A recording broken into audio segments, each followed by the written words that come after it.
Hello and welcome to the Resident Evil movie review discussion. My name's Davey, and joined with me, as always, is the fine wine himself, Mr. Philip Hoy. Resident Evil. And the boy wonder himself, Spencer Davis. Resident Evil, baby. You can say it. Yeah. We can indeed. Now, here we are. We are at the finale of our animated Resident Evil movie watch-along that we've been doing over the past year, I think. You know, we've taken a considerable break since the last one because we're now at Infinite Darkness. Now, I think I'm going to set the tone here by straight away. We always start this off by kicking off our high-level thoughts, and that's exactly what we're going to do now. Instead of passing it off, though, I'm just going to quickly just get this off my chest. I was not looking forward to watching this. I've put this off for months. And here we are, finally, the bell rang and I had to sit down and get something out here. And guys, what a waste of time. What an absolute tragedy this film is. It's horrific. It feels like the longest one. I don't know if that's true or not. It feels like the longest one. And it feels like hours of my life went and nothing happened. It was the most weird thing ever. And I kept thinking there was odd moments throughout this, and I'm sure we'll get into them, that I thought, oh my god, this is actually pretty good. Maybe I was too harsh on this. And then by the end, no. It is just bad. It just sucks. Absolutely horrific. But we're going to get more into it later on. So, Mr. Hoy, I would like your top-level thoughts on this movie, if you don't mind. Or TV series, however you want to classify it. Okie doke. Well, unfortunately, yes, I did have to watch this sort of mini-series, I suppose, a second time, and we're talking about Resident Evil Infinite Darkness, which came out in 2021, and I'd very much tried to put it to the back of my mind, this one. So when we sort of said that we were going to do a bit of a review and it was coming up, you know, we'd done Death Island, we'd done Damnation, Vendetta, Degeneration, and this was the last one to go, I thought, we'll give it another chance. Fortunately, it was a wasted chance, because this is a true 50% on Rotten Tomatoes. It is terrible, mate. I didn't enjoy it. The IP did not carry it for me, unfortunately. But I do remember, cast your minds back, 2021. So it's all this anticipation. You know, Netflix are doing a Resident Evil series. Animated series, yes, of course. But Netflix are doing it. Wow. It was a big deal. Like, there was going to be a lot of money put into this. And it's an IP that we love. We're here talking about it years later, and we shouldn't be. We should have skipped this one. Yeah.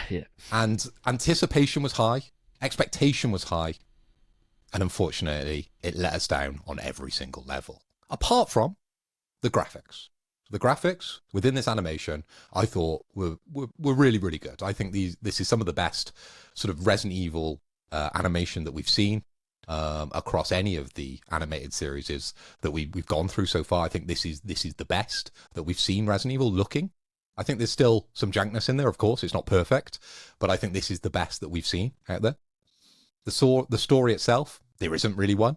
And I think it's going to be really hard to discuss what actually kind of went on in this series. And so, yeah, look forward to that for the next hour or so.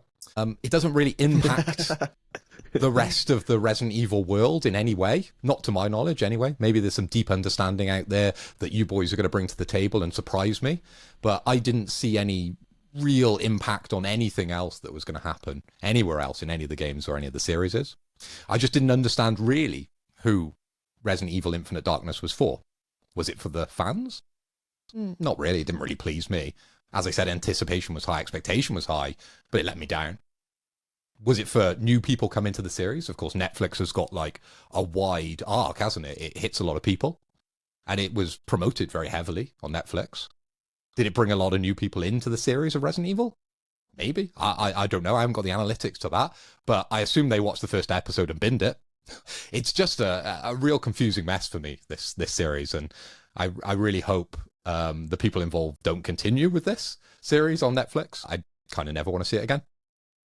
Yeah, I'm kind of thinking that after 3 years now with nothing, I think this was a one and done. You know, I think this was an experiment where if this had worked and everyone was like, oh my God, that was sick, then maybe we would have had more seasons. Unfortunately, or fortunately, depending on how you feel about it, I would say fortunately, we haven't had any more. Because so far, the vast majority of these that we've done for these animated movies, they've all kind of sucked. Like, baseline, you could say maybe a 6 out of 10. I think the odd one we gave a 7. But most of them kind of suck. So the odds are that it wouldn't have been able to raise the bar in any conceivable way. But who knows? That reality never happened. But you say you didn't want Infinite Darkness to continue. So me and Spence were having a conversation, and he pointed something out on the Wikipedia a few nights ago where we were meant to record this. Because we're so interested in Infinite Darkness, and we really couldn't wait to record this, we've moved this recording listener 3 or 4 times. So you can really see that we're really into this tonight. Mm-hmm. But Spencer pointed out, and I'm sure he'll go into a little bit more depth than I can on this, there was even a manga out for Infinite Darkness. It came out in 2022. My No God, so way. they were still trying to peddle this terrible story into manga. Now, I don't know how successful that was. I never bothered reading it. And I was quite surprised when Spencer pointed out that there was actually a manga for this as well. Wow. They really tried to do the whole Dead Space push with Resident Evil, didn't they? You know, hitting all different types of media. And I mean, Resident Evil's had loads of different media for a long time. It's got really successful novels, which are supposed to be really good, that I've never read. But people keep recommending that I should read them. And they're actually worth quite a bit of money now because they're not really reprinted. And so there are, you know, and it's live action movies, and I think there's the odd comic book every now and again.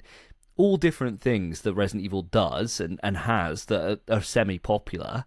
But realistically, I mean, for this, you know, this is a stretch. If it was like a novelization of Resident Evil 4 or Resident Evil 2, you'd be like, okay, fair enough. You know, I can get on board with this. I can understand the reason for the push.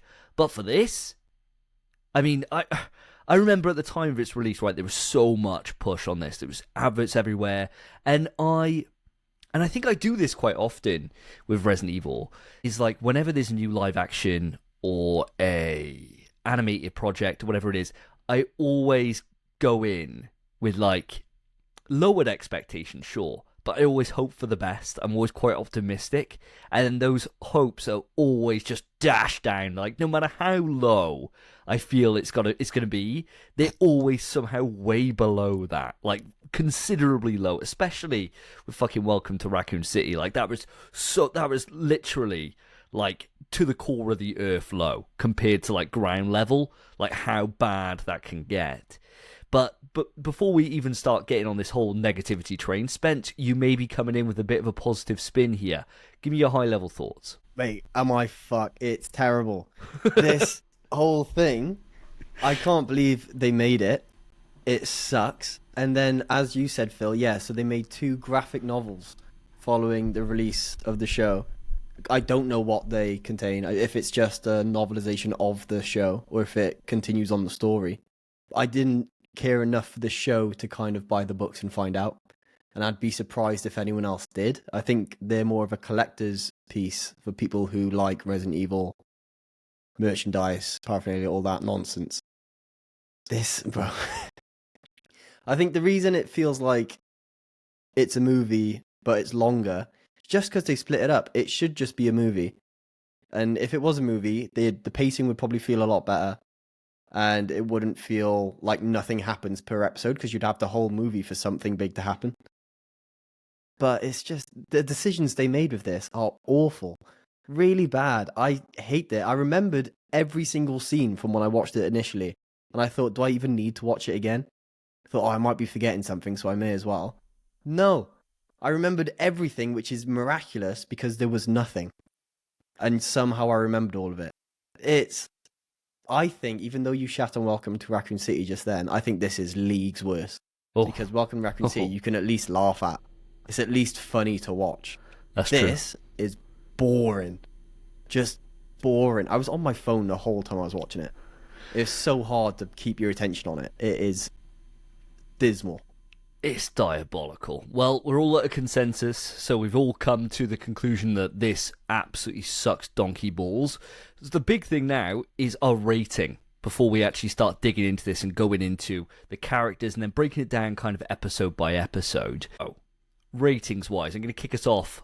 I think, honestly, this is about a 3 out of 10. I think to be like a 1 out of 10, it would have to be like... It would have to at least get like everything wrong. Like there wouldn't be a virus in it. There'd be no characters. Like it wouldn't be Resident Evil. But at least it's got those parts. But that's the only pros I can give it. That's literally it. I can't defend it any more than that. I'm giving it a 3 out of 10. What about yourself, Phil? It's a difficult one, this, because I want to give it a high score because it's Resident Evil and I want everything that is attached to that IP to do well. And, you know, we always support it. We always buy it. You know, I've bought every game. I've watched every movie, unfortunately. And, you know, I've read a few of the books, or I own some of the books, and I own some of the comic books, and I have the figures behind me. I love Resident Evil. So I really wanted it to do well. Now, I really can't with this one, unfortunately. The only redeeming factor, I think, is the graphics. I think the graphics really did impress me at the time of watching originally. And again, when I rewatched it, I thought, actually, this looks pretty good. So I'm going to go one step higher than you. You went 3 out of 10, correct? So I'm going to go 4 out of 10 for this one. Oh, bringing in the big numbers. What about yourself, Spence? Round us out. For me, mate, I appreciate your optimism, Phil, with Resident Evil, where you always want it to be good. That's so out the window for me. I know it's going to be shit. Every single thing they've done, bar like, 2 live action movies have been shit. And maybe Death Island has some good moments, but the plot is a mess. And other than that, everything is shit. Everything. But Infinite Darkness is the biggest, most steaming, hot, warm pile of shit I've ever seen. I want to give it a 2, but I'm going to agree with a 3. Just because of the points you made, Davey, where it does have the semblances of Resident Evil, just not in the way they should be, and not in an entertaining manner in any form. What I think is that we just had a new Labour government come in, right? If I was trying to cut down on crime, first thing I'd do is anyone who commits any crime, no matter if it's, you know, like petty theft all the way up to double murder, before they even get sentenced, they have to sit through this entire season, like 3 times on repeat. Because at that point, like, that's enough for you to be like, do you know what, maybe I should, you know, I'm down bad, I'm reading my next heroin dose, I might rob this house. Hold on. They made them watch Infinite Darkness 3 times on loop while they were waiting there to get sentenced. Like, no way, no way. There's worse things. There's nothing worse than this, you know? It's that bad. Well, Spencer and me have now watched it twice, and of course you're paying us to appear on this episode, so I'm expecting my check in the post for watching this a second time through, because I wouldn't have done it otherwise. Yeah, to be fair, I do owe you both like an hour and a bit of your lives, and now we're going to talk about it, get it off our chest, and hopefully by the end of this you'll have forgotten about any money that's owed to you. But we'll wait and see where we go from there. So let's move on to characters. Phil, you normally give us a bit of a rundown of who we got featuring in this movie. Do you want to go and give us a list down of the cast? Any memorable characters you want to talk about? Well, I've got the wiki up in front of me, as I normally do, on my second monitor, and it picks out 8 characters, okay? So try and remember some of these characters. Obviously, you've got Leon Scott Kennedy, which we all know. Claire Redfield. We have Graham. We have Shen Mi, or Shen Mai. We have Jason. We have Patrick. We have Wilson. And we have June C. So those are the 8 pivotal characters, if you want to call them that, that thread together this wild ride of Resident Evil Infinite Darkness. Wow. Right, well, let's start off with the main 2, right? Leon and Claire. How do we feel they were handled? Now, normally when it comes to Leon, we always see him on a motorbike, generally speaking, and normally 9 times out of 10 they do Leon quite well. Do you feel that they managed to accomplish that during this film? Did you feel like it was Leon? And bear in mind, this film is set as a prequel to RE5, so it's just after RE4, after he saved Ashley Graham, and that's why the President Graham is still in office. Makes perfect sense. It's around that time frame. Do we feel like this is Leon around that time? Spence, let's come to you. I'll bang on. It's set in 2006, and it's set between 5 and 6. But it's, yeah, it is Leon, but he's just less fun Leon. Like, way less fun. There's none of his charm or his wit. He's just come from RE4. And in RE4, he couldn't shut the fuck up. He loved spamming out those quips. He'd clearly been reading some Spider-Man or something and taking influence in RE4. But in this, fucking hell, he must have had a miserable time in that short period between RE4 and this, because he looks gloomy as hell. He's got to be going through, he's got antidepressants or something. He's having a miserable time. It's definitely Leon, and you can tell it is. But he's missing the kind of character development that Leon gained in RE2 and 4. And instead, they've just slapped him as the president's bodyguard or the president's best top agent. And that's his whole personality. It's just a bit, it's definitely Leon, but it's just a dulled down, set personality version of him. Yeah, fair. What about yourself, Mr. Hoy? I agree with what Spencer's saying, but not 100%. Now, I mean, it looks like Leon.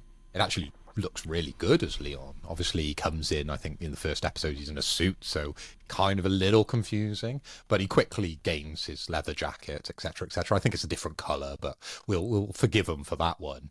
But I think there are a few Leon-esque moments that you will sort of remember from like Resident Evil 2 and Resident Evil 4, when he comes out with the witty one-liners. Even in the first episode, he drops a couple.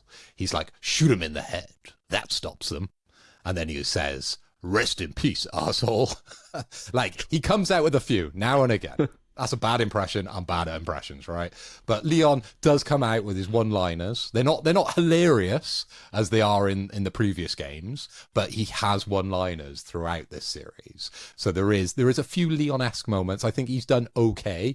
I won't say he's as interesting as maybe he is in Resident Evil 4, but we get that dulled down Leon in this. I do agree with Spencer.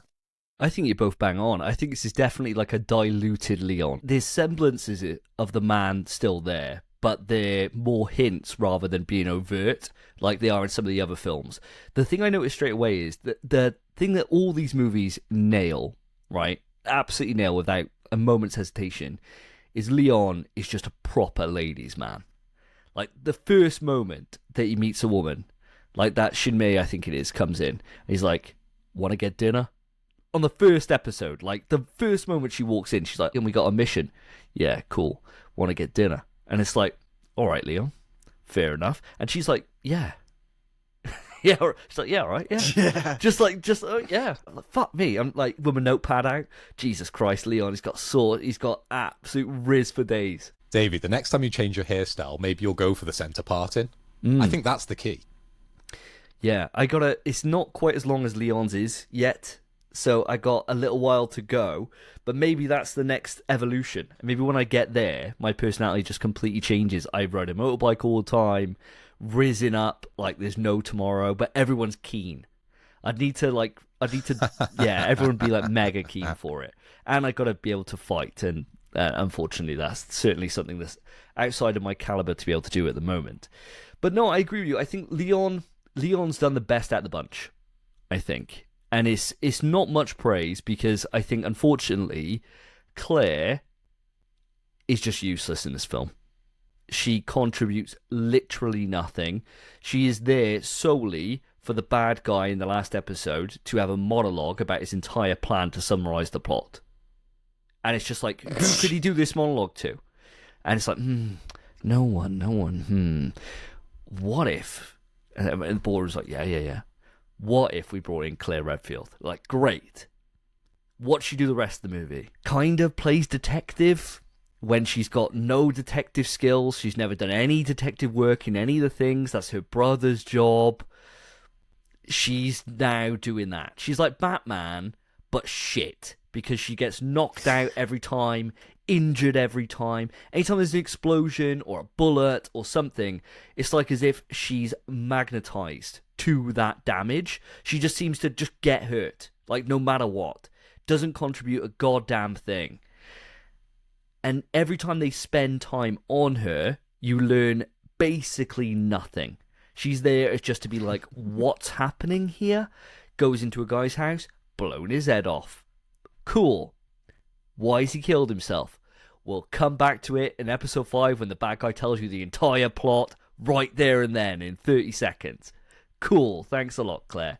She is just completely wasted in this, and I didn't feel like as if there was much point in her even being there. To me, it felt like she was just a cash grab just so they could say, oh, it's the cast of Resident Evil 2 back again.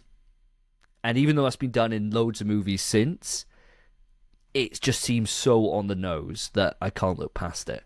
Completely wasted. Are you guys in agreement with me? Spence? Mate, I'm completely in agreement with you for one, just immediately. It's like all those scenes with Claire where she learned information, it was the exact same information Leon had just learned himself. Yeah. So usually when this kind of shit happens, it's you learn something else from the other one's point of view. But no, it's just showing two characters learning the same thing at the same time. Except Leon's doing it by killing guys and having fun and fighting people. Claire's doing it by walking in dark rooms. I'm like, this is boring as hell. And it's information you already know all the time. So there's no reason. If they cut every single Claire scene out of the film, or out of the show, it would be the exact same show. And for some reason, they've just grabbed Claire's model or her outfit and her hair and just put like Annette Birkin's face on it instead. Because that is not Claire. Yeah, it's wild. It's closer. Her design is closer to like to Revelations 2 than anything else. I don't know. Yeah. Yeah, Rev 2, I suppose, was a few years earlier, so it's probably the most recent model of Claire's. They all seem to kind of run with this. Claire's face seems to just run the gambit, doesn't it? Like, Jill's consistent, or seems to be, but then whenever it's... and Chris is pretty consistent, apart from RE7. And here we are in this, and they seem like as if they don't want to make her too pretty, but then they don't want to make her ugly either. So they kind of just go down this, like, middle road where... looks like them, but you know, like when you see a picture of someone and they've had plastic surgery and you're used to seeing them like after, and then you see a before photo. Yeah. It's kind of like that, you know, like she's had like it's like her before pictures before Death Island where she you know, she comes in, she looks all right then. So it's a weird fucking thing. The transition phase, isn't it? It is. It's the It bit is. in between. She hasn't. Yeah, she's like gone to Turkey and had her teeth done. And they've had a look, they've measured it all up and that, but she hasn't gone back, you know, after the healing to then get the nose broken and reshaped, you know? She hasn't quite got the bank loan for that yet. It's a weird one. It's a weird design. I don't know why they mess around with it too much. I think it's also just the case, in the RE2 remake, Claire has like quite a cute little button nose. She's got a really small nose. And in this, she's got a fucking schnoz, man. Yeah. She got massive. You'd never want to share a bag with her. She's freaking, it's mental. It's outrageous. And I don't know why there's just so much difference between there. Why don't they just pick it? She looks stunning in RE2 remake. Just use that. Why change it every single time? It's a weird thing. I really don't get it. It's really odd. Really odd. So Phil. Well, that's Phil. Yeah. Sorry. So absolute mind freeze then. So Phil, what are you thinking about Claire? I've got to agree with you on the vast majority of things you're saying about Claire Redfield. Unfortunately, she is just Princess Peach in Infinite Darkness. She is that damsel in distress. But looking at the Resident Evil fandom website, it's funny that they've chosen a picture of her with a gun. If you look on there, she's in a red jacket, looking clearish, with a gun pointed. I don't really remember many times where she's picking up a gun. You know, the personality throughout Infinite Darkness didn't really match what I know for Claire Redfield, and maybe the people that created this miniseries, they played the Leon games, but they didn't play the Claire side of the game. Maybe they only had one disc like you did back in the day with Resident Evil 2. You only had the Leon disc, so you just kind of skipped all the Claire bits, and maybe that's what the producers and the writers of this did. She does deal with a little bit of the backstory, but I totally agree with Spencer. If she was removed from this, I don't think I would lose anything. I still think I would be intelligent enough to kind of understand where the series is trying to go. But I think Claire really just dumbs it down for a lot of people and makes it obvious what's happening, even though nothing's really happening. But there is one moment within the whole of this series, and I think it comes towards the end, and I don't want to skip too far and spoil this movie, but there is a moment where Claire Redfield solves a puzzle within Infinite Darkness to do with, I think it's the cranes at the end. And I'm like, wow, it's a Resident Evil nod because she's solving a puzzle to kill an enemy. And I was like, wow, you've actually done something kind of Resident Evil there, haven't you? She had a puzzle, which was relatively simple on a computer screen, and she had to move a lift. And I'm like, I could see that being in a game. Well done. Yeah, that's true. All right, I'll give her that. I'll give her that. She does more puzzle solving than anyone else in any of these entire movies. And that's something, right? Claire's now the puzzle solver. And yeah, and that's about it. I can't help but feel, right, that Wilson, who's the next character we'll come on to, right, is the defense secretary, the big bad guy throughout this entire film. He, straight away, you just know that he's up to something, right? He's just pushy as hell with the president. And I don't know how the president just can't see through it. Like, this guy is so blatantly warmongering. Like, frame one. Like, come in straight away. He's like, oh, someone's been nicking shopping trolleys down at Aldi. And he's like, China. It's fucking China again. Like, everything's China's fault in this film. And I get, like, political tensions at the time of 2021, and even today, China is, like, a real threat to the Western countries. But it's just, it never felt like as if there was any plausibility that China were involved with this in any way. Normally, you'd expect for a series like this, you got, like, what, 4 episodes?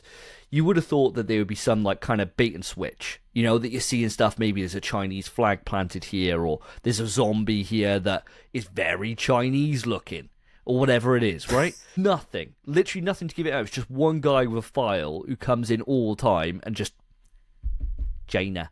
And that's all he does. Like, and it's, the president is way too trusting of whatever.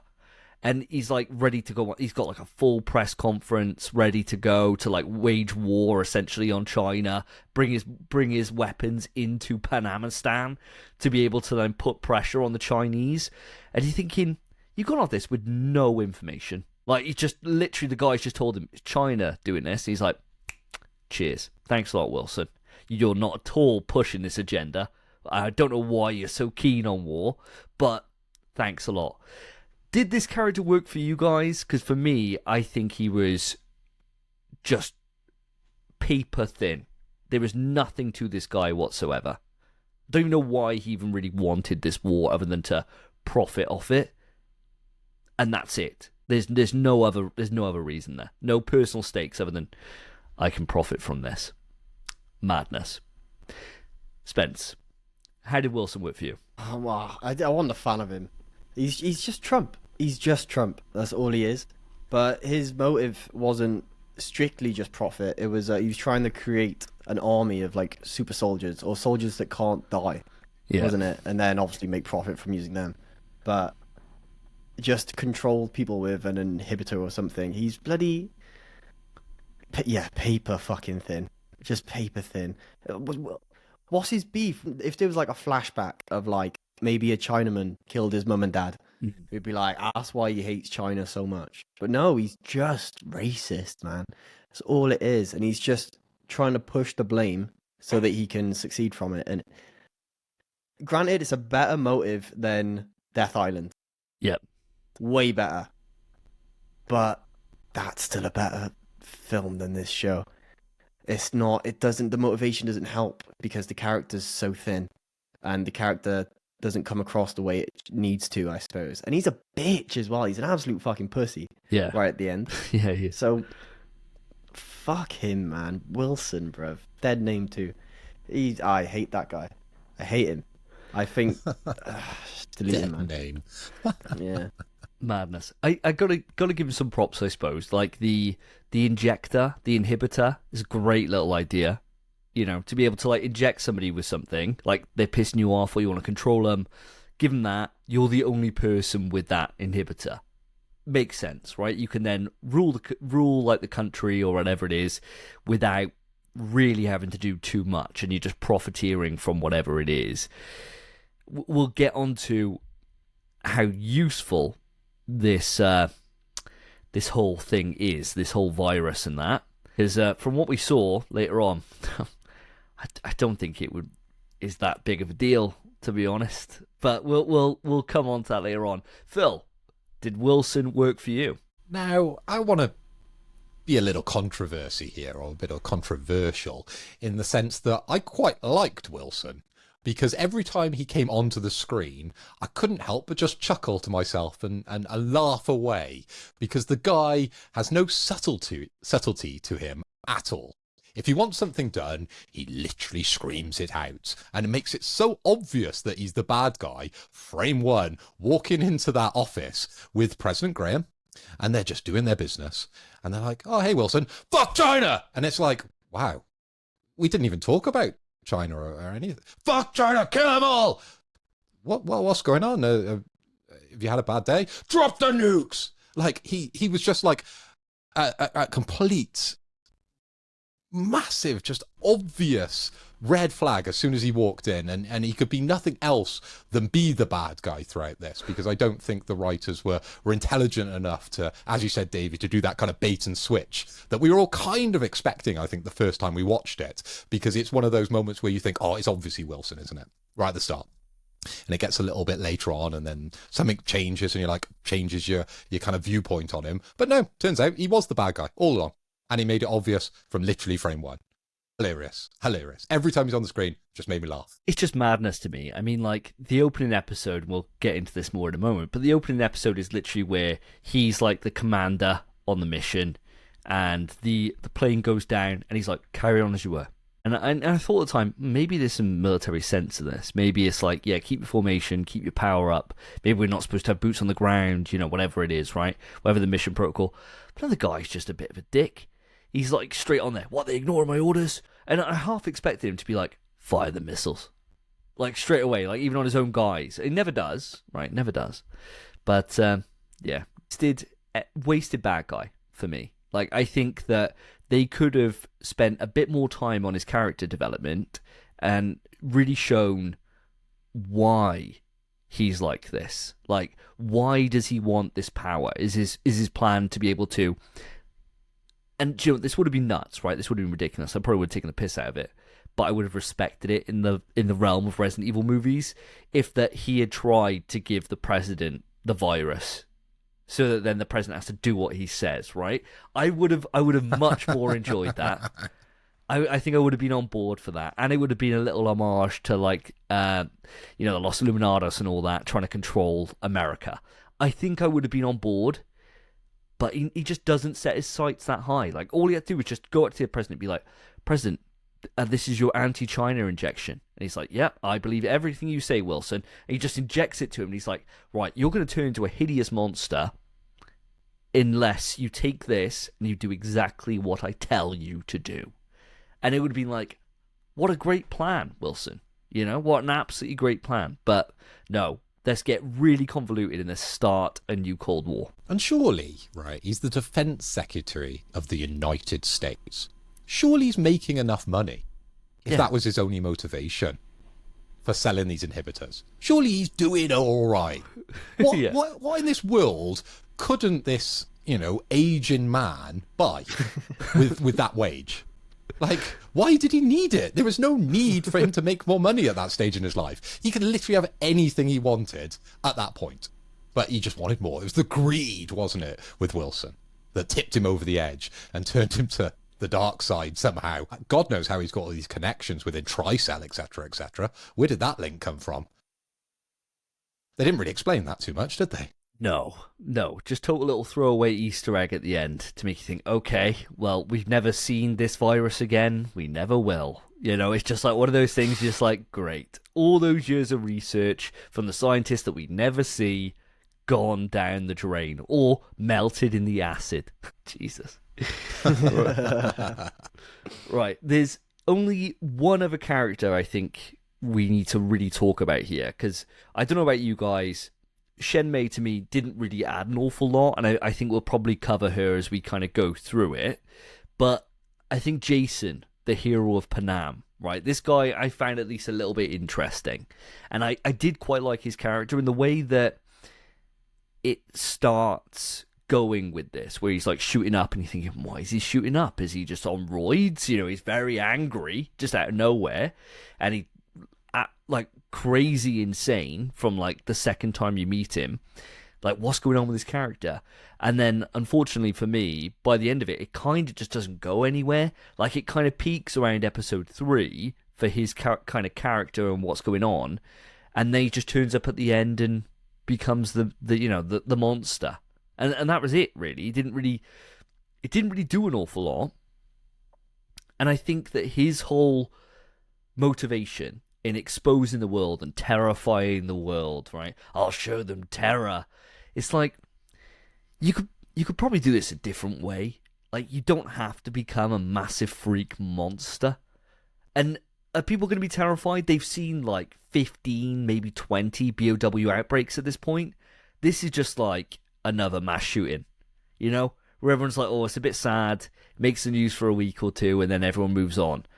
I don't think seeing this guy would be as bad as the fact that, like, 2 years ago, there was, like, that massive war in Latvia that, 15 fucking tyrants were dropped into, and the one got taken out by a tank. Like, that would have been all over the news. Like, this is just another day in the Resident Evil universe that another crazy things happened. So, to me, I liked him. But I feel like, again, just like every other character in this, he just wasn't used in the right way, and it didn't get the payoff that I think he deserved. But am I being too harsh on the hero of PanAm here? Spence, what do you think? For me, Jason is the worst character in the show. Oh, the worst. I think he's an absolute... Mate, he's an idiot, man. He's worked for 6 years, he was working with Shenmei to come up with this evidence to put Wilson away. And then he goes, fuck the evidence. I'll just transform and show him. And it's like, what? 6 years you've been working for this, and now you think, I'll do it myself. Fuck it, I'll just do it. You have, and then it's such spoilers for the end, but fuck. Shenmei's like, we have what we need. He's like, I'll do it. What? What is the whole point? Mate, it's all this evidence you work towards, you have it in your hand, and you're bloody just like, oh no, fuck you, I'll kills her. His motivation is all out of whack, man, and his plan just goes out the window. But fantastic timing on the transformation. Perfect. Absolutely unrivaled. Squashes the freaking inhibitor. He's like, I don't need it. But it's like it's like Bruce turning into Hulk in Avengers when he punches the big thing. It's like that moment. I was like, how has he timed that? How has he timed? Did he take his last inhibitor exactly 7 hours and 59 minutes ago? And he's waited for this moment to show himself. Bullshit. All bullshit. And then when he dies, he falls into the freaking... fuck it. I'll talk about that when we get there. That character pisses me off, man. Pissed me off. It makes no sense whatsoever. We could do a whole 2-hour thing on him. Wow. Well, that is surprisingly much more negative than I thought. I thought maybe some of this rage would be spent on someone else, but no, apparently the hero of PanAm is not your hero, Spence. What about yourself, Phil? Did he manage to terrify you, or did he really just terrify you into a stupid? Or did he manage to terrify you, or did he just force you into pure boredom? Well, I'm not going to be as harsh on Jason as Spencer was, because I thought this character was okay. Okay. Now, I think they had some, as I said, okay ideas when it came to Jason. There was some semblance of a story, some semblance of motivation, and some, I suppose, poor execution of the plan in the end. But I just think the whole thing probably needed another year in the cooker to really go a bit further and actually be entertaining in what we saw, because I quite like Jason. The character design was good. I kind of liked the rivalry between Leon and Jason as that progressed through the episodes, and you really wanted them to fight. I think they end up fighting twice throughout the 4 episodes, once when he's a human and once when he sort of transforms right at the end. But I've got to say, it always seems to be that way, that they turn themselves into BOWs, don't they? I've never understood that. Throughout the Resident Evil series, if I was a character in Resident Evil, I think that would be the last thing that I would ever want to do. You know, it would almost be the punishment that I would end up as the BOW. I would never go, I really hate you. I'm passionate about whatever it could possibly be. The government, the government, and then inject myself. I'd never go to that extent.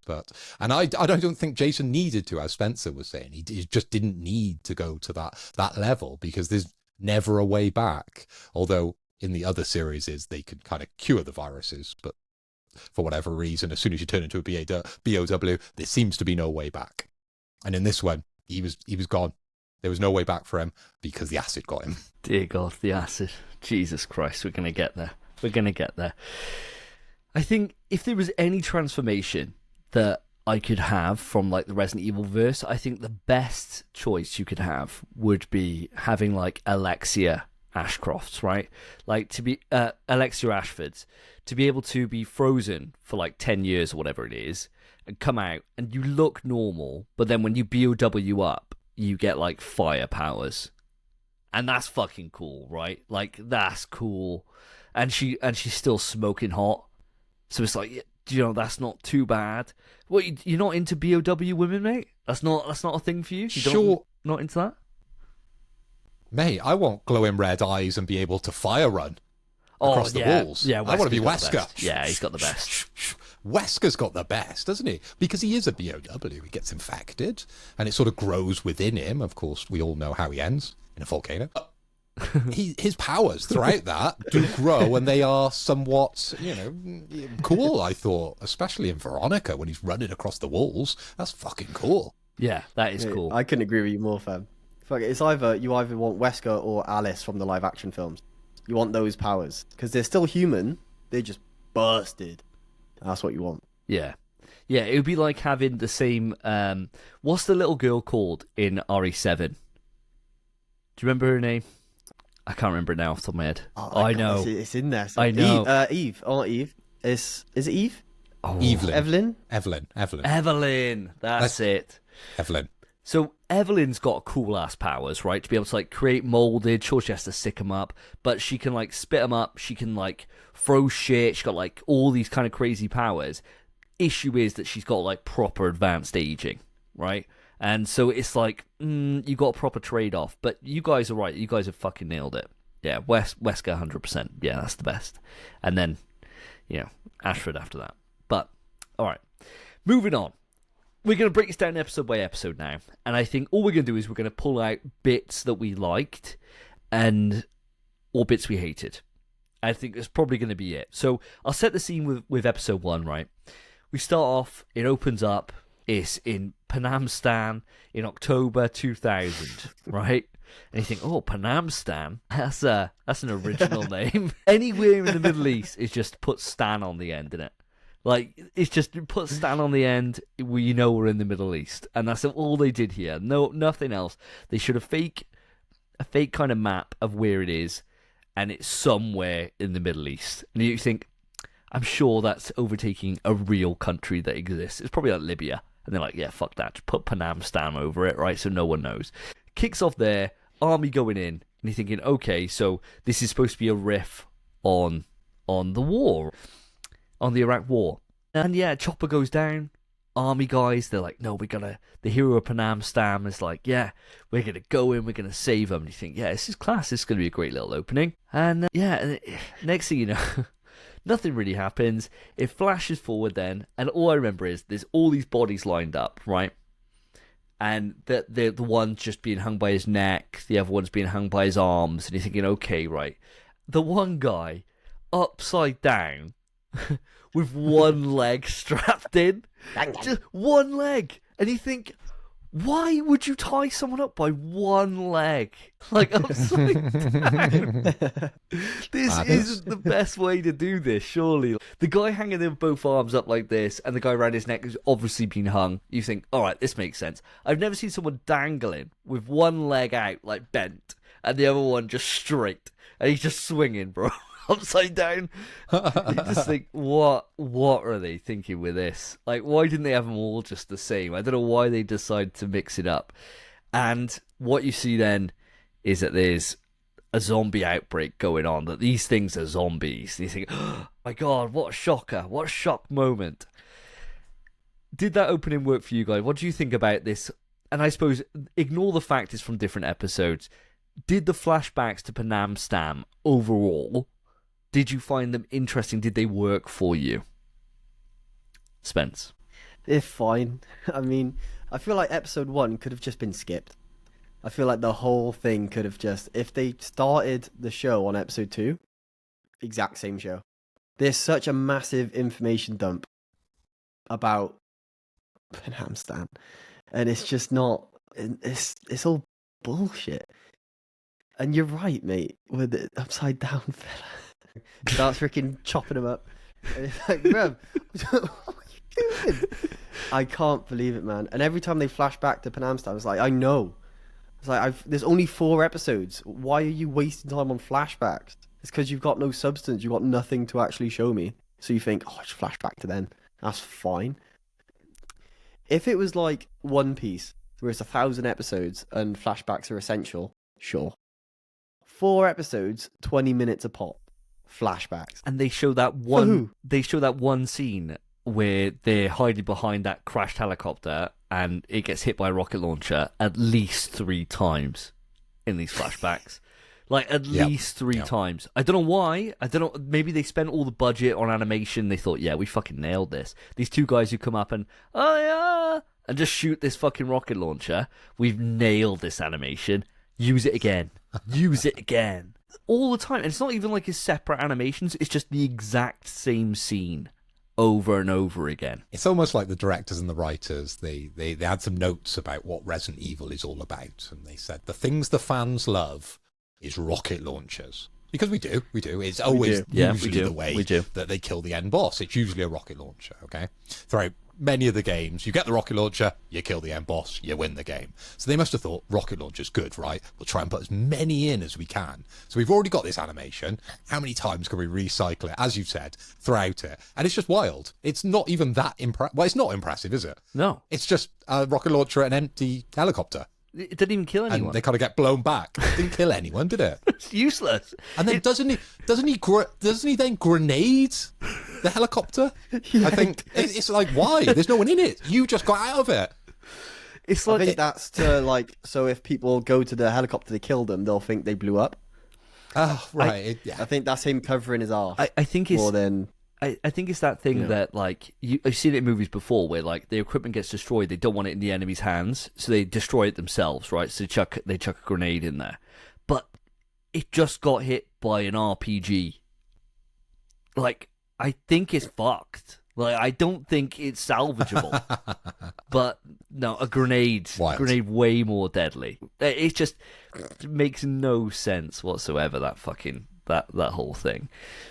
I mean, I did like that bit in the flashback where there's, right at the start of the first episode, where all the zombies are kicking off, and there's the kid, like, buried in the rubble, who's, like, staring out at it all. And I thought, oh, this is quite good. And I thought it was a good way that they transitioned from that then to being then modern day. Claire's there with TerraSave, and she's interviewing, and she does not know how to deal with people with, like, proper disabilities. Because she's, like, going up to the mute kid. She's, like, chatting away. She's, like, thinking, this guy's well ignorant. And the guy's like, yeah, sorry, he's mute. And she's like, oh, are you okay? It's like, 1, he doesn't speak your language. 2, he cannot speak to you, love. He can't speak. He can't communicate with you. He's mute. Brilliant. She didn't like go sign. She didn't like go to sign language or anything else like that. You would have thought maybe this kid might have adopted. No, just like totally. Just I'm gonna like I'm in a foreign country and I'm gonna be typical English speaking. Of just speak a little bit louder and slower, and you'll probably get what I'm trying to say. And that's all she did. But I did like that flash forward they did and how they used that kid as the way to be able to flash it forward to modern times. Tell you what's nuts about that kid, though. Est painter imaginable. He's sitting there, somehow, in this war, got an oil canvas, and he's drawn picture fucking perfect. Like, sure, it's horrific what he's seen, but he spent a lot of time drawing that. That's not like an afternoon job. He's proper spent time. It's like a fucking. It was like I was walking through an art gallery, and if I saw that up there, I'd be like, wow, what a visionary this kid is. Unfortunately, nobody can communicate him to figure out how to pay this guy. He's really got an eye for art, and I'm thinking, how old is the kid? You know, how much research has he done into art? What are his art influences? Because I remember going through GCSE and they would introduce you to famous artists, you know, your Picassos, etc., etc. And then you would try and imitate said artist. But where the hell has he got this from? Maybe PanAm has got a kick-ass school where they really push the arts to the children, because he was an artist. He had a good eye for art, and what he put together was very impressive, horrific, but very, very impressive for a child of his age. And of course, he's in PanAm. It's a war, as you've said. Where has he got all this materials from? I don't know if Amazon deliver to PanAm. I don't know their coverage out there, but maybe it's very good. So maybe PanAm, this is my assumptions, this is my filling in the backstory of PanAm. Amazing schools, Yep. a lot of money in arts, and Amazon, they deliver. They got the drones. They just deliver out there. Whatever you want, straight away, same day. Same day.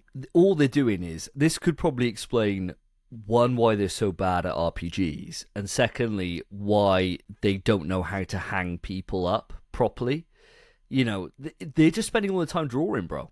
Maybe it's just a drawing country, and then they get, drafted into any other skill, and it just starts falling apart. Just the little things that you see, just like the guy trying to fire an RPG at a stationary group of people grouped together, where he's got a clear shot down on him, totally fucks it.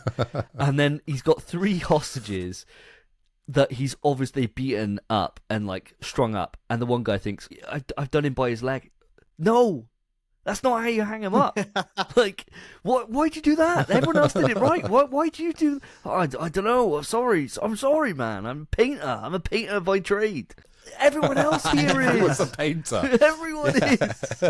That's all we do. Incredible. Oh, dear God.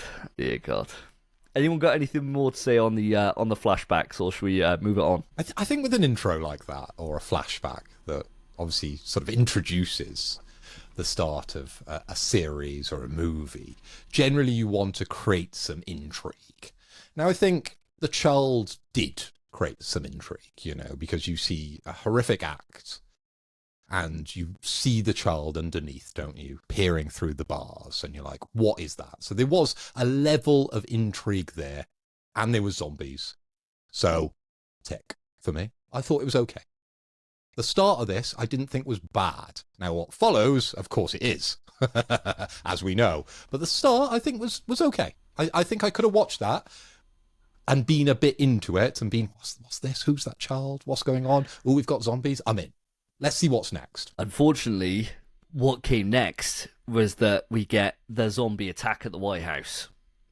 So, again, I don't know why this is the case in this universe, that anyone in the police, in special forces, these are the White House guards, right? These are the elite of the elite, the best.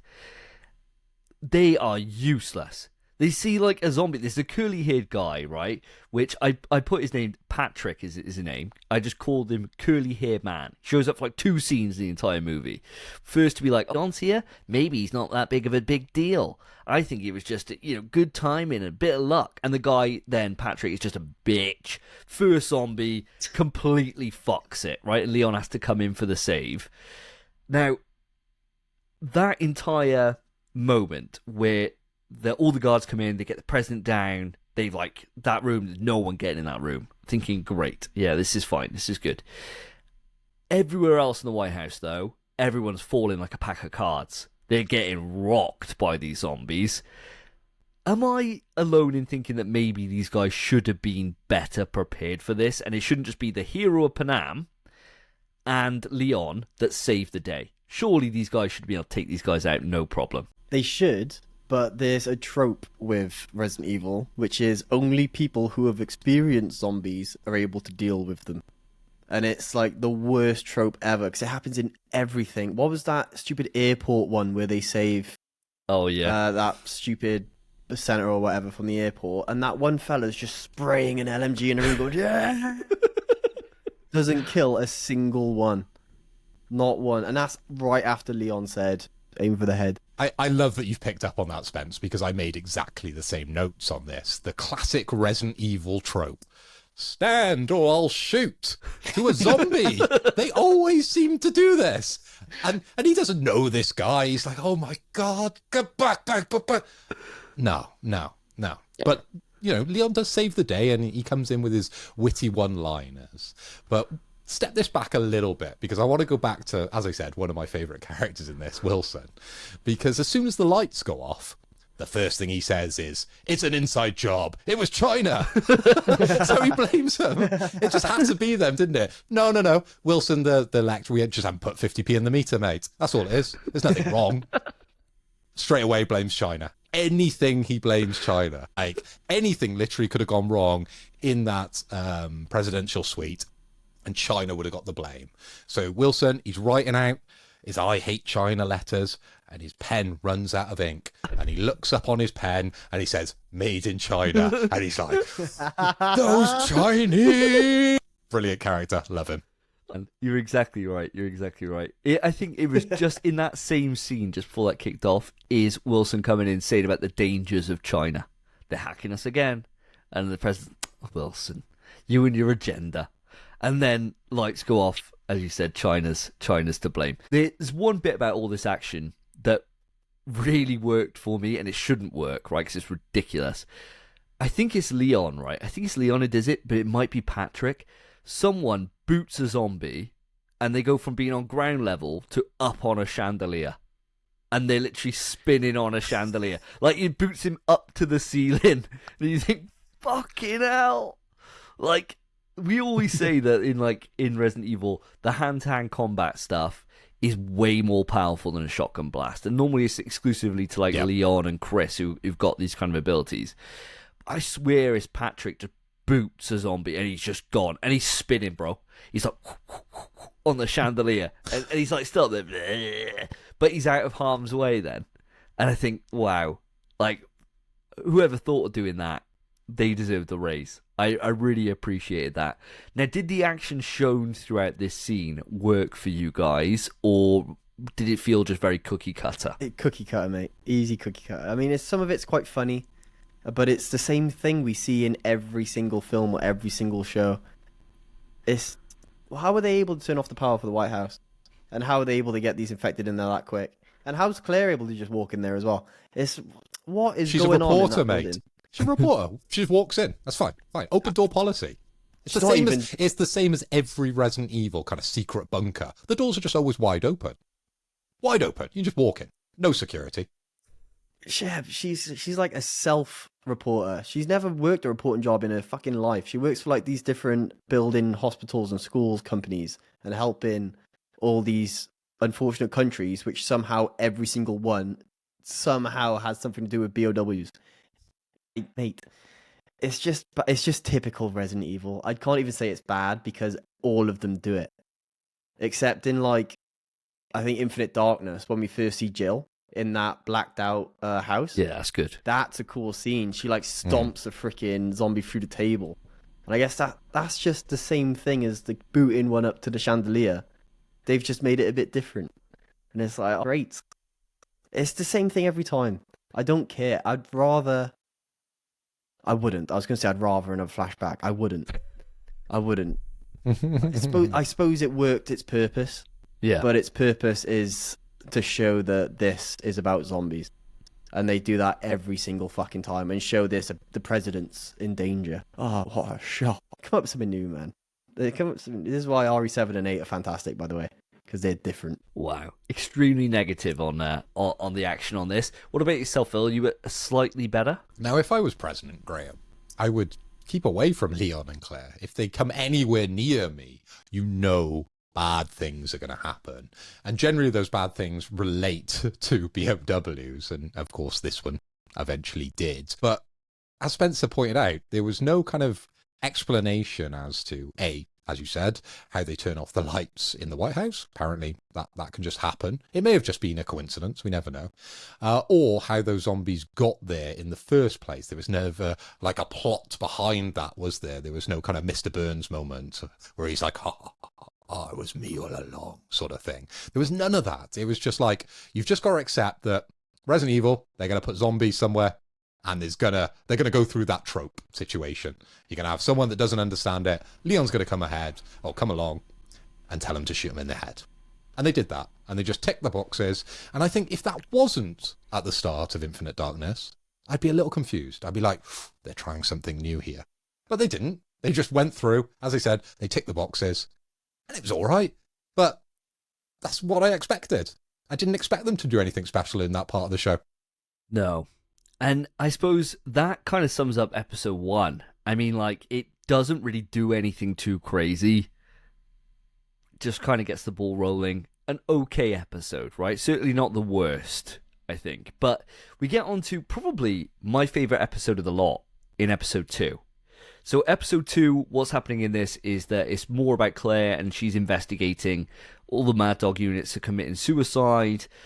The hero PanAm's giving like some crazy red flags where he's sitting there with Leon, and Leon's just like, do you want to talk about your experience or whatever? Because Leon's like, I've seen zombies before. And he's like, cool, yeah. And he's like having a nice conversation, and all of a sudden he's like, there's nothing more to fear except humans. They're terrifying. I'll show them that terror. And Leon's like, okay, good talk. And just walks out and it's like, huh? Okay. Like, that guy just changed out of nowhere, right? He's just obviously a bit mental. Then you get the zombie outbreak on a sub. And I've never seen a zombie outbreak on a sub. And I gotta say, that's got to be the most terrifying place to have a zombie outbreak. Bar none. We haven't seen that in anything so far. Be that cramped of a space and to have zombos running around. Now, what's even crazier is it's zombie rats. Now, wild. I've never seen like zombie rats before.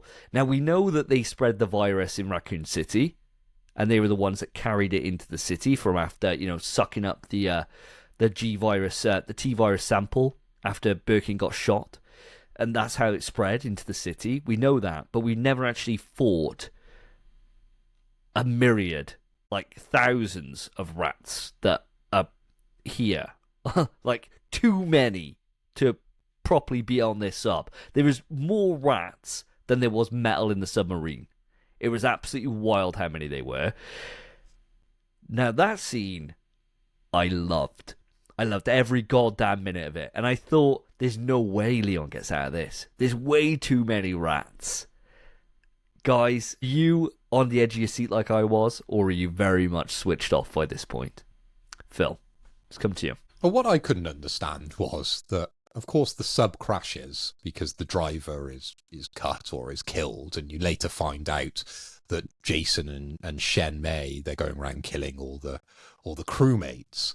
But surely a submarine crashing is a little bit more distressing than the rats, I think. You're trapped in the sub.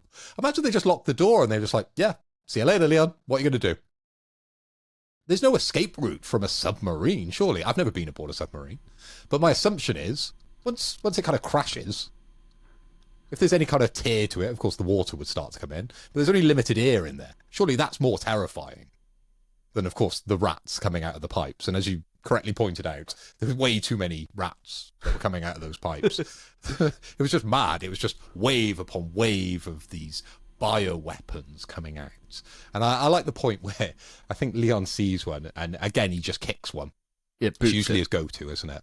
Just boots that rat across the sub.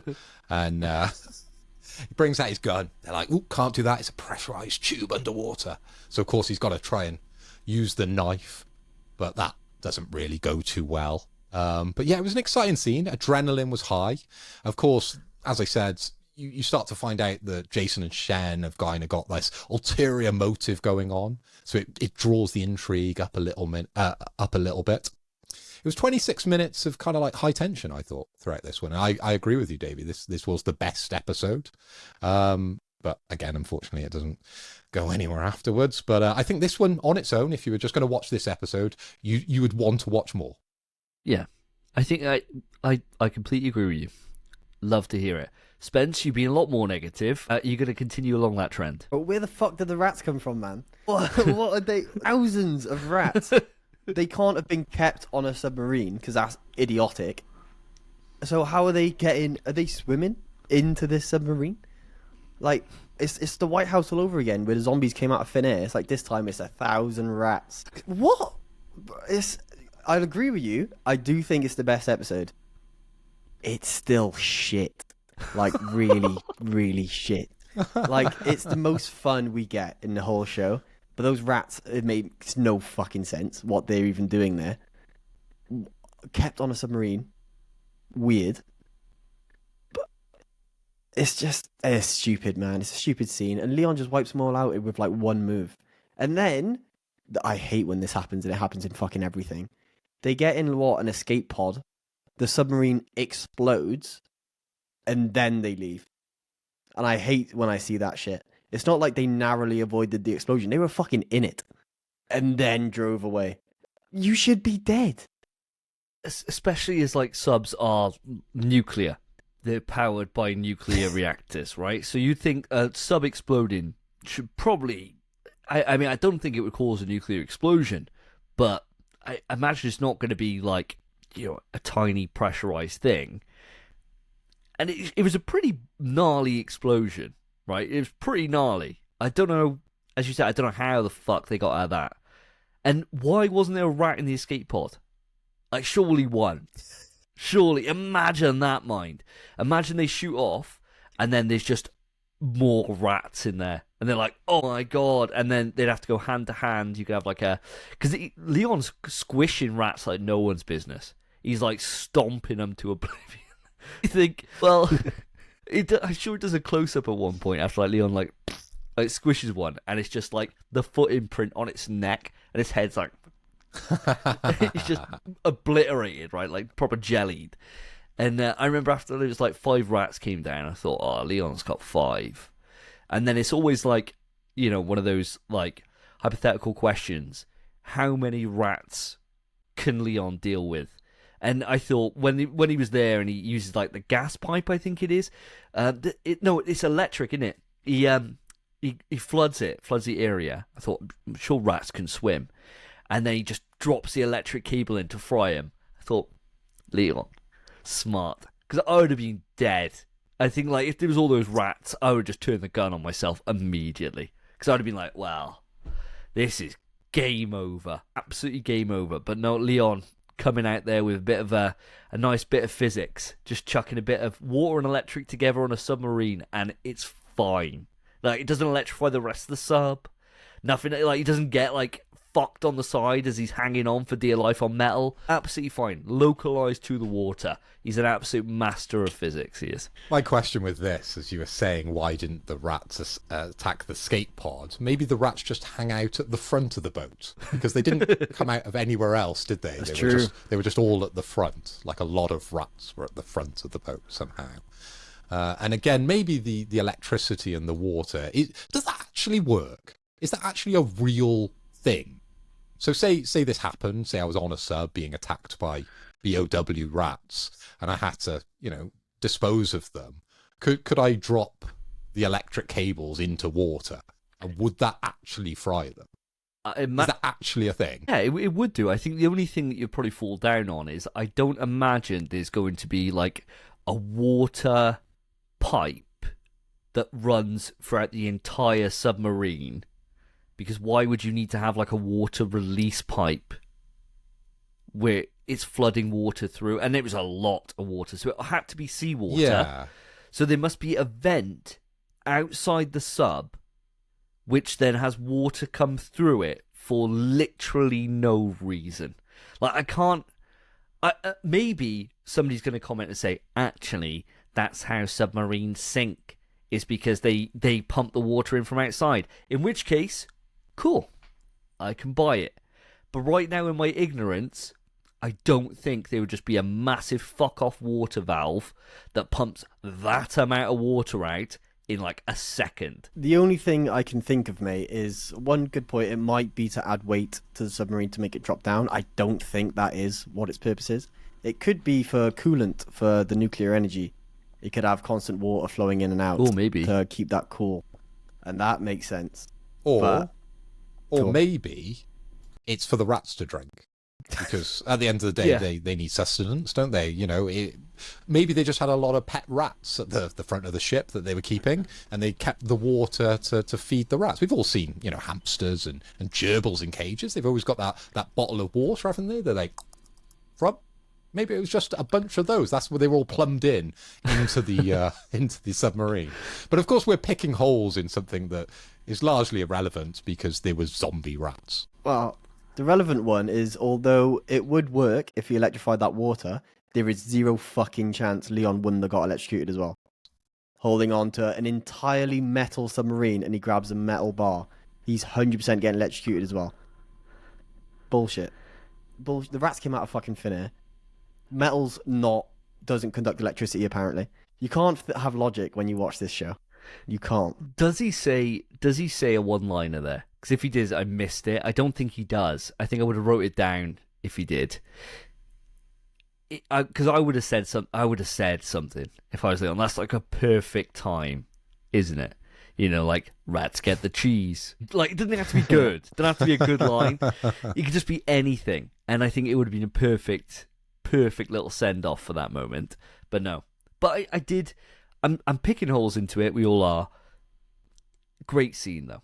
Great scene. And the way this whole ends in episode 2 is you get that standoff between the hero PanAm and Leon. So you kind of hear what his kind of motivations are, but not really. He just goes on about terror a bit more.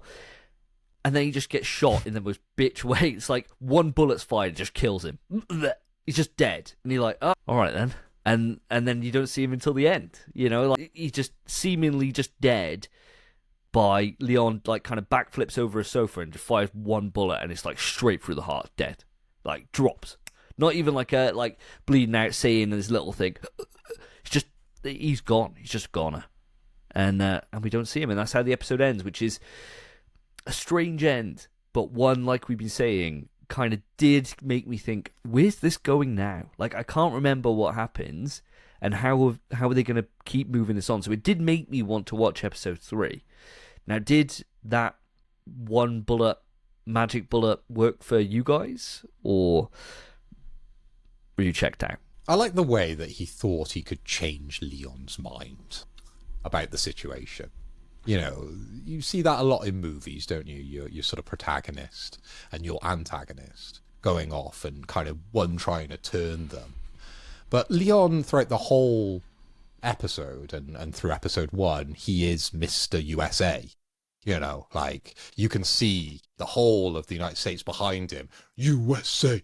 USA! When he's going through saving, you know, the president. He saved the White House. Of course, saved the president's daughter in the previous game, Resident Evil 4.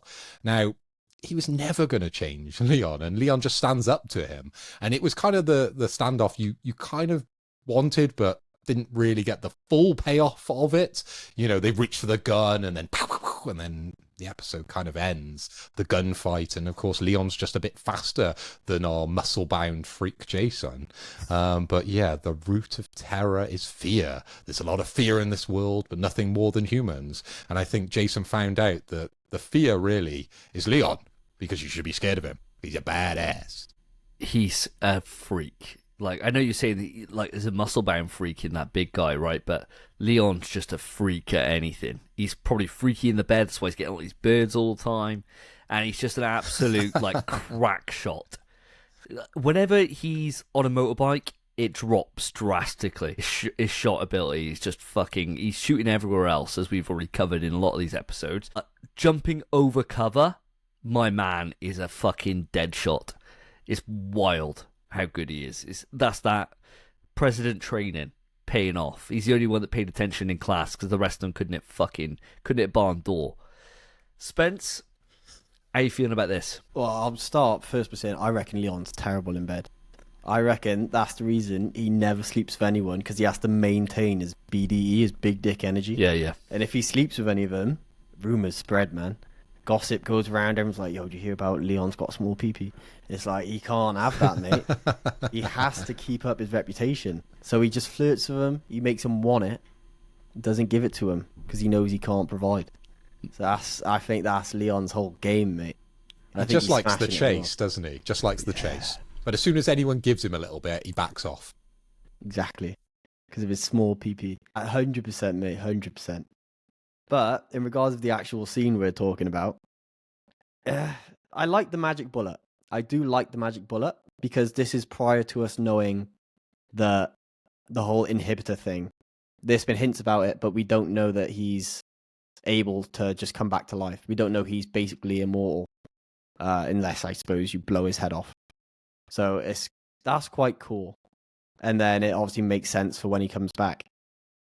But it's not a great fight, especially compared to, like, you'd expect it to be a scene similar to when Leon's on the rooftop doing the ballerina shooting. Oh, with Chris in Chris and that big bad guy who had his wedding bombed. That guy. Is it? Oh yeah, it is Chris, isn't it? Yeah. That guy, mate. Yeah. You'd expect a scene similar to that, but no, it's just flip the couch, bang, gone. And sure, they're in a cramped little apartment, and Shenmei's just there listening the whole time, somehow not been caught, didn't hear the door open. These two super agents can't hear a fucking door open and close. Wild, man. I think it was one of the better scenes, I think. But ultimately not great, just because Jason's freaking whole trying to turn Leon is a mess. I love how little we've mentioned Shenmei throughout all this.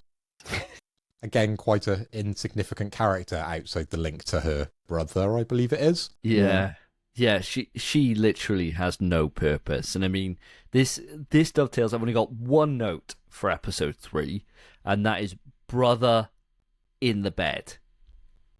Like, that's it. This episode was shit. If you think, like, 1 was okay, 2 was actually a good episode, I really enjoyed it, 3 is just the beginning of the end, and it really sets the tone for where this is going, which is nowhere.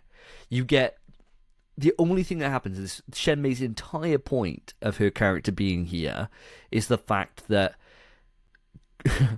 in the Battle of PanAm, her brother was brought back and he was a zombie when they opened the thing. They go back to the scene all the time of him being in a body bag, and you expect, is he just blown apart? Is he whatever? But they shit their load straight away, and they just flutter their load immediately by showing the body bag moving. So you know, is it just a zombie then? And so when the big reveal happens that, yeah, he's a zombie, you think, cool, all right, that's your brother. That's your motivation. Okay, fair enough. I get it, like personal family stakes. But then why go through the whole thing of having her brother lie in a hospital bed for like 10 years as a zombo, where he's been having all these treatments and they haven't cracked the cure for the T-virus, which they had cracked donks ago. Like, literally, like 15 years ago. There's, like, cures for this. And maybe it's not the T-virus, maybe it's the inhibitor virus, this thing, right? And they can't quite replicate it. Never really clear on if it is the T-virus or not.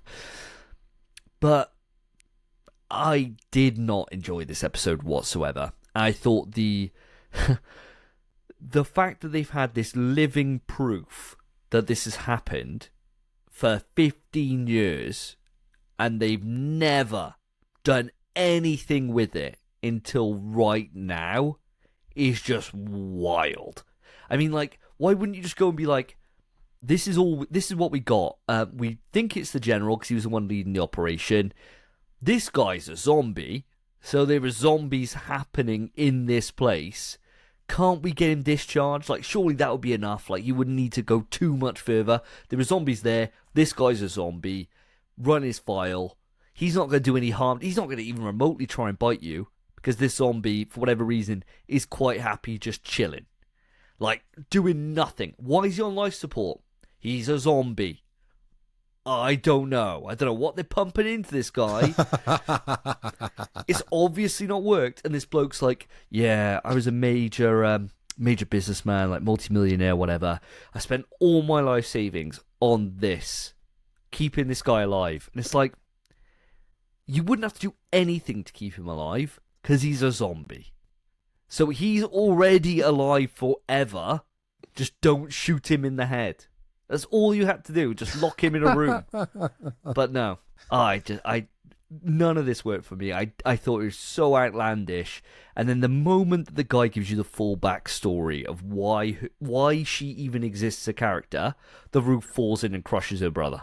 It's like, right, okay, you've been sitting on this evidence for so long, and now the moment that you're about to go, it's ruined. It's scuppered, your plans. And nobody took a recording. Nobody did anything else to be able to substantiate this claim. No one thought about that. They thought, we'll just wheel this guy in, spiky as fuck from rocks coming out of his head, and we'll just wheel him in. And that's our proof. Absolutely ridiculous. Like, fucking brain dead, this entire scene. And this episode just so shit. Goes beyond anything else. I hated it. You guys in agreement with me? Phil, let's come to you. 100%, mate. This was 25 minutes of pure pain. None of it really worked for me. And they kind of missed out on a few Resident Evil tropes. Of course, you know, I'm here for that. I appreciated, you know, shoot them in the head and all those kind of things that you expect from Resident Evil. Now, when you see June C in that body bag and he starts moving, why wasn't there a jump scare? Surely that's the perfect opportunity for her to, like, start to open and then him to come out and then it to turn to black. And then you would never know what was happening to him. Did they shoot him? Did they not? And then later they could have revealed that they kept him alive on life support, as you said, which seems absolutely ludicrous because he's a zombie, stays alive. But it seemed like the pipes were taking bits out of him. There was stuff like going through the tubes, which was, again, quite confusing. Don't know what they were trying to remove. If they removed anything, surely they wouldn't be able to bring him back. But whatever. It didn't really matter. But yes, the whole episode just kind of was a waste of my time. It was a waste of everyone's time. Anyone who watched this, it didn't really help the story in any way. And we could have done without it, really. I think if you just skipped that episode and kind of you could have told that story less than a minute. I don't. What happened that was actually important?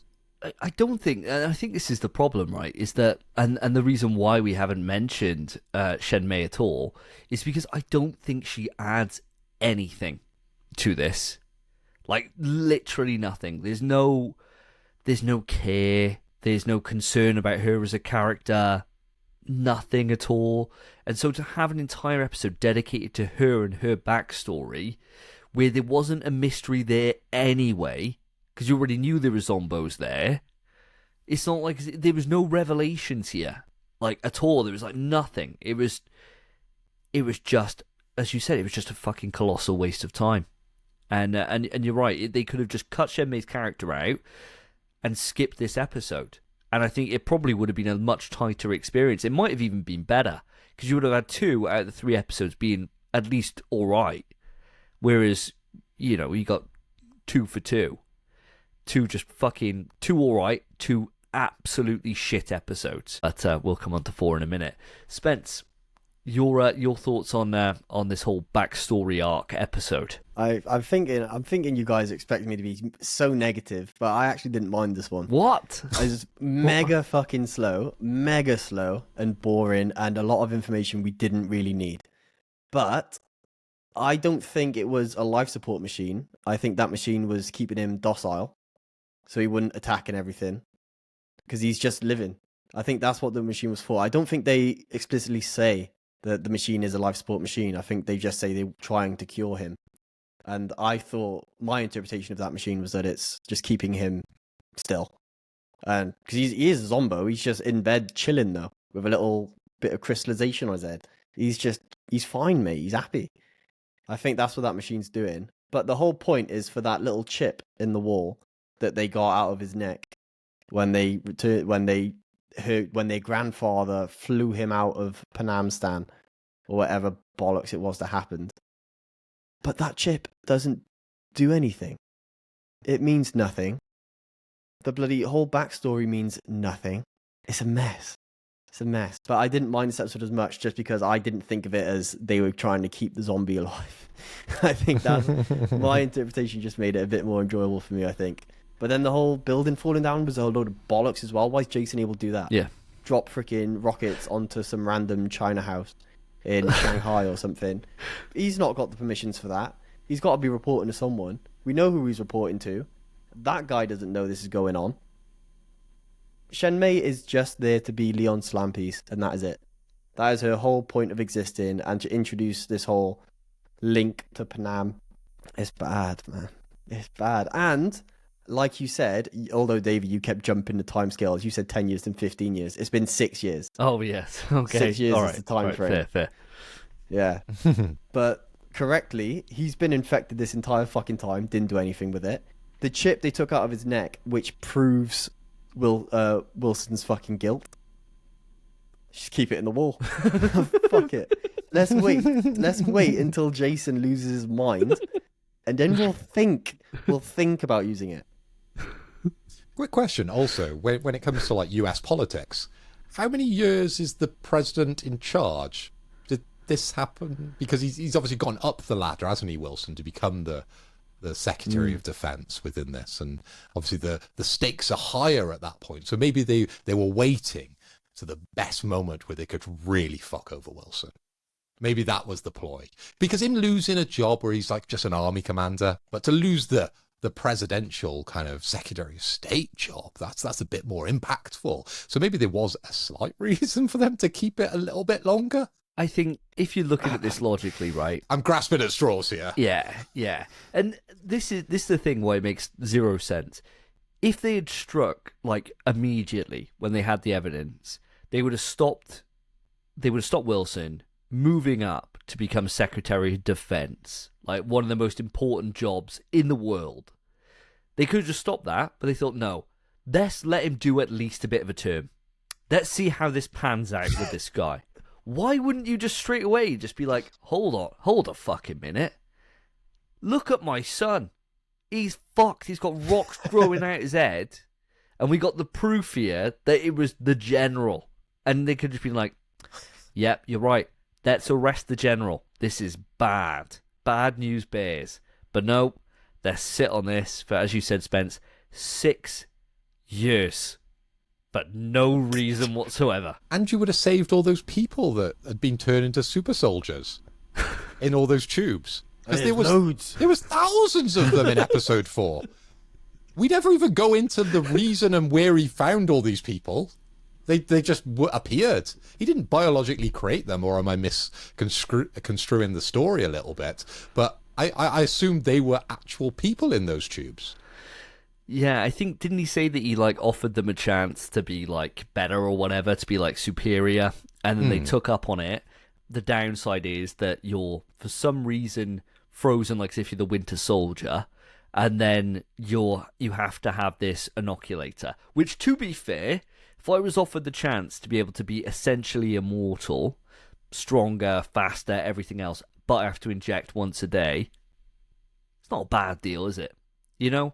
To never have to worry about anything bad happening to you. And then if you do ever want to just go mental, just don't take your thing. Like, it's not bad. It's not a bad deal he's got going. Think how much extra money he would make if he had unfrozen those people and they were running around, because they'd all have to buy the antidote suppressor thing from him. But no, all his potential customers, keep them on ice. Wilson's not thought this through. He gives them it, and then he's like, we're not making any return on this. His investors like, Wilson, we're freezing all these people, thousands of people, and no one's buying the one thing that we do this entire elaborate scheme for.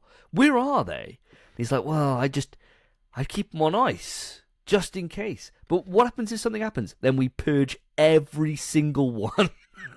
We purge them all. I was like, what? Like, what? Let them out. Let them fucking start. They're normal people. To be like, hey, sorry, now's the time, my Winter Soldier Army. Take out this big BOW that's gone mental. And by the way, this is what happens to you if you don't take the thing that I sell you. Everyone will be like, yes, no worries, sir. I'll do whatever the fuck you want. Immediate purge. Every single person. So to become one of these super soldiers, it's a bit of a checklist, isn't it? It's like, will you obey me? Sure, I'll obey you because you've got the inhibitor. Do you have an unlimited supply of money to be able to pay for said inhibitor? Yeah, we'll tick that one as well. Got loads of money. I'm an army guy. Loads of money. Loads of inheritance. My father, my parents were rich, so I've inherited all that, so I can afford the inhibitor, so I can be super strong. Do you hate China? Sorry, mate. Nah. Yeah, sorry, On mate, ice. yeah. You can't have it. Can't have it. On ice until you change your mind. You're not allowed. Yeah. You have to be stupidly rich, and you have to be super racist towards China to get into this program. Turns out you found quite a lot of people that tick both of those boxes, because there was thousands of people within that subterranean biological lab. Sounds terrifying, doesn't it? Well, why is it always underground? I don't know. I mean, let's dive straight on here on episode 4, right? And let's go into this lab a little bit more.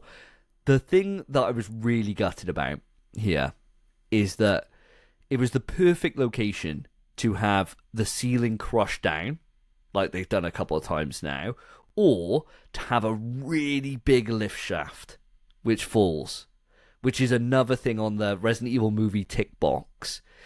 And they didn't do either of those things.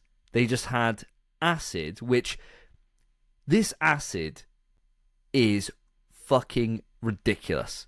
Because if a chair is in the acid, it takes forever to melt. Forever. The big bad guy, who is like supposed to be indestructible, melts in a second, bro. He literally goes in that acid and he's fucked, like totally ruined. But an IKEA chair survives for ages. Clears on it for like 5 minutes before it then melts. And it only melts the second she steps off. So that chair was, for some reason, hanging on for dear life. It was like, I'll wait until it clears off. And then it's like, ugh, just sinks. This guy just dunks in and he's like on a stake. And he's just like, just rib cage in a face. And it's like, he went out like a bitch. It literally just went in that acid, obliterated. The rest of the whole facility, fine, by the way. And there's no traces of anything. So it melts everything apart from an IKEA chair. Wild. But they did have to double dip the bad guy, didn't they? You know, he went in there and then he kind of appeared a little bit, you know, half his body, and then he went back in to, like, end him. So he's a double dipper. It took him 2 times within the acid to actually fully eliminate him, but he was pretty fucked up from the acid, wasn't he? Well, horrific scenes at the end. He didn't even, like, they didn't even have to double dip. It was just that it was inevitable that he was going back in there, because he just literally, he said his final words, and then just, it would have been better if he was mid-sentence. You know, if he was, like, saying his plan, and then the back support just melted off, and then he just fell in. That would have been at least funny. But it was just, he said his speech, and then he's just sitting there, and he's thinking, is anyone going to put him out of his misery? And then he just falls in, and it's like, oh yeah, he's gone. Thank God for the acid. Like, why would you do... Why? Like, of all the different ways, like, you would have thought we've seen a fire thing going on. Normally, it explodes, right? All these things, self-destruction in... But it's just like, the second anything comes out, they purge the entire stock. It's like the most radical move ever. I don't know why, like, you would... The moment something happens, like, what if they were moving the virus from one place to another and it remotely came across these sensors? The whole thing, no, you didn't bring it in here. Everything's like boom, boom, boom, boom, boom, all flying off, all these people dead. I think this movie's got the highest body count, highest kill count of any movie, because as you guys said, there is thousands of people that are like falling in that acid. It's got to be the highest body count we've ever seen in a Resident Evil movie. I have to disagree with that, mate. 9/11 too. Oh yeah, that happened in freaking the other one. Took down like 7 skyscrapers, And freaking, they were just roaming the streets, killing people as well. Blew up a helicopter, chucked it on the ground, probably smushed people. Yeah. Bloody, and mate, Death Island, literally no one lives except the main cast. No one else survives. They murder in this shit. Everyone dies all the time. I think one of my notes here, right, is you got... where is it? It's moving on to... carrying on with the theme of bad. The one thing that Jason does here after he transforms is he does the one mistake that all these Resident Evil POWs seem to do, right? They get hold of the hero by the head and they, for some reason, don't just squidge him like a grape. Does the exact same thing with Leon. Picks him up, is chatting to him, and by the way, this POW, when he transformed, still can speak, is proper fine with his intelligence. Like, it doesn't seem to be any intelligence loss whatsoever. Picks up Leon, has a conversation with him, and then just gets Leon, like, I can't remember what. Doesn't Claire do something? Hits him with a fucking crane or whatever? Something like that to, like, get him off Leon. And you think... It depends. The second time, yeah. The first time, he just grabs Leon and chucks him. Leon being his enemy who wants to destroy his plans. And he grabs Shen Mei, who is his ally, saying, you don't even have to do this, mate. We've got the evidence. And he... it makes no sense, man. He, like, pops her head off like a freaking bottle cap. And it bloody... Leon just chucks him away. He does it like 3 or 4 times in that episode. He just chucks Leon away. Shit. Absolutely shit. Now, the transformation here, did the design work for you guys? Did you quite like him being a little bit more intelligent, being able to speak and still talk about his master evil plan, even though, as we've already discussed throughout this, it makes 0 sense whatsoever because everyone is used to seeing BOWs by now? Phil, what are you thinking about all this whole ending scene and everything else? Now, I thought it was a little bit disappointing towards the end because ultimately, as you said, none of it really mattered where it was going. They already kind of had the chip. They could have taken that out and exposed Wilson. But of course, he hulked out and, you know, the design was very Hulk-esque, you know, green, he had a few spikes on him. But as you said, he retained a little bit of his intelligence, a little bit of his personality, and he wanted to get out and show the world. But I'm sure as soon as he got outside, he would have suffered the similar fate. He wouldn't have got dropped in acid, but someone would have just taken him out, surely, before he got too far. And as you said, this isn't a new thing for the general public to see a BOW. It wasn't suddenly going to be like, oh my God, it was Wilson all along. Look, Jesus Christ. No, it'd just be, yeah, it's just another tyrant running around. Jeez, like we see these all the time. Fly in Leon, give him a rocket launcher, finish it off. And they kind of did that a little bit. You know, Leon did get a rocket launcher, he did shoot it at him. Leon also shot off his arm in a part of it. I believe he had his gun and just blew off part of Jason's arm. So as indestructible as Jason thought he might have been, he didn't stand up well against Leon's sort of arsenal. He kind of lost an arm pretty quickly due to it being shot off. But no, I didn't think it was a good BOW, and it wasn't one that I would have picked, as we said earlier. And unfortunately, yeah, it probably isn't that memorable either now. I'll probably start forgetting about it as soon as we finish this podcast. I might listen back to it, you know. The worst thing is that you guys saw this movie before I did, right? Like, I seen this the latest out of all of us. And when you were telling me about Shen Mei getting killed by him, Spence, I had literally forgotten. I'd just totally forgotten.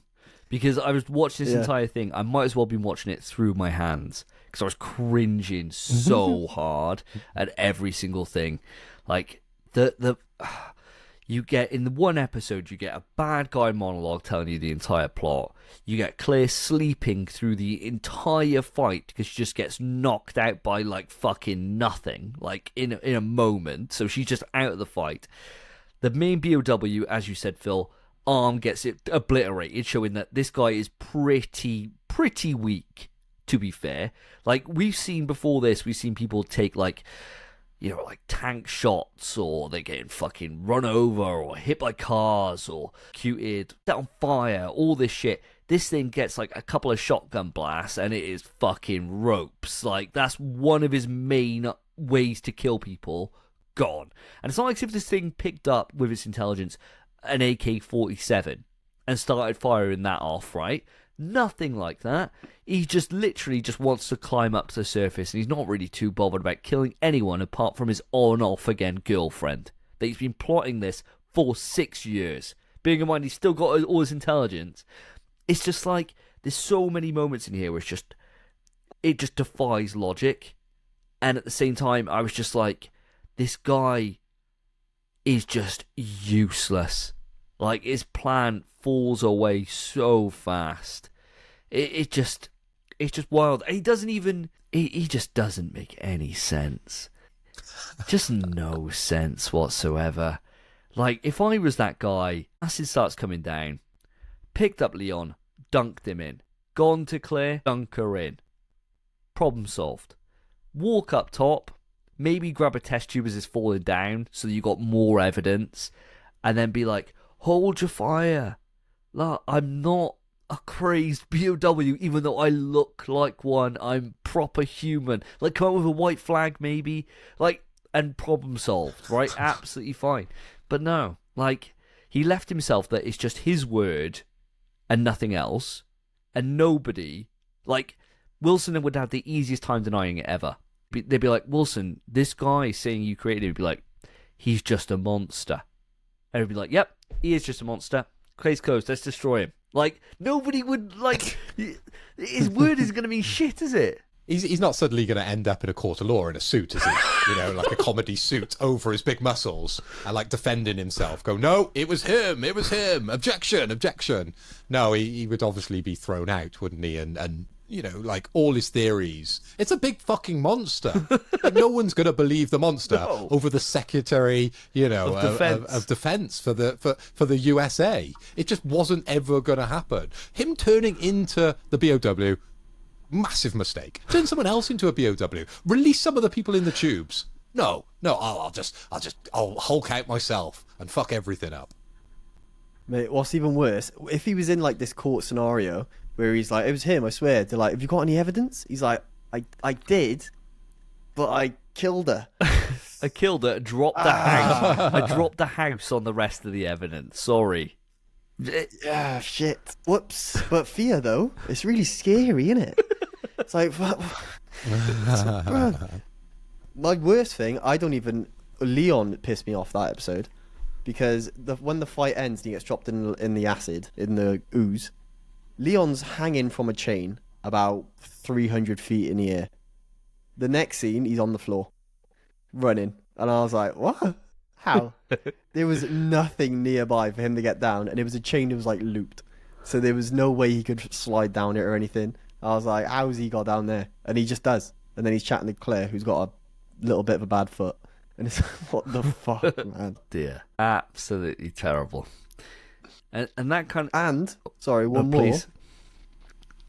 more thing to nod to everyone's favourite character, Patrick, with the curly hair, who freaking met Leon once.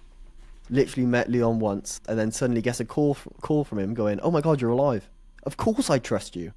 Mr. President, it's Wilson all along. Outrageous. Brilliant. Where'd you get this information? Leon, sir. It wasn't China then. Gospel. Leon says it. Oh, it can't have been China. Gospel. Absolute gospel. And he's got this entire press there, which I thought about. There's the leader of PanAm that's turned up for this because they're signing, like, a peace treaty, right? Like an agreement between the two countries. This guy is the president of PanAm, you imagine, is just off to the right, stage right, waiting to come out. And he's like, what, why isn't the president talking about, where's my peace thing? Like, what's going on? And he just free roads it. The president comes up, amazing speech off the rip, off the dome, about peace and unity, right? And there's that one guy who looks like he's a proper little ball fondler, who's like his little bezzy mate, who's like always like, I don't know about this Wilson dude. And he's like smug as fuck, like, yeah, I knew the president wouldn't go along with this. Like, as if he somehow knows. And then you get that really, it pissed me off more than it should have, where the president's about to get on his plane, and he looks over and looks at Leon and goes, and it's like, what the hell? But mate, I think you're missing a few vital aspects of that ending, and I think it's very Resident Evil, or very Resident Evil animated series anyway, because Leon's at the end with a sunset, and he quips that I was just lucky as he watches the president's plane leave, and then it cuts to Wilson. He takes, the inhibitor, and then we got all the links to Tricell, as if there was going to be a second one of these, or they were trying to link it somewhat, towards the game. That bit failed me. There was no point in that. Leon and Claire, obviously, they have the conversation about what they should do with the chip, and then Leon, starts cracking on to Claire. So there's nothing else to do other than start to crack on. And he says, I thought you called because you wanted dinner. He drops that line on her, and then she turns around and says, outfit doesn't suit you, because he's back in the suit. And then it ends. Yeah. You thought with that ending, you think like, oh, there's a wedge driven here between Claire and Leon saving the embarrassment of the US here, and he's putting the country above the fact that what's right, and Claire standing for what's right in this journalist approach to expose what's happened. The entire plot of 3/4 of the cast trying to expose it. Leon's like, no, we bury that shit. This is America's business. We bury that. We handle that in-house, right? And you think, okay, I'm going to bury the chip, and then I'm going to bury you through that fucking wall. I wouldn't be surprised if he's like, you know too much. And then he's like going on a murder spree. Maybe that would have been season 2, right? But fortunately, we were all saved from where this character development could have gone, because we never get any payoff ever again for it, and it's never going to be mentioned again. And I'm quite happy with that as the way to end this, to be honest. A byproduct of just fucking useless writers put in a room, probably given no time at all, having to develop a 4-episode plot for Resident Evil, which makes no sense. There's so many holes all over the place, and they just shit it out the door and hope for the best. It's just fucking terrible in every single way. Now, is there anything else anyone wants to talk through, or are we happy putting this episode to bed and finally being done with the animated series and the animated movies at large? I'm glad. I think we should put this to bed. Ultimately, this was just a cash grab, and that's all it was. It didn't service the fans. It didn't attract new fans. In fact, it probably stepped back on a couple of fans, because it's one of the worst things that I've seen related to Resident Evil, and I really don't want to watch it ever again, and I won't. No. It's the last time I'll ever watch this. And Spence, boys, you've been super positive throughout the entire thing.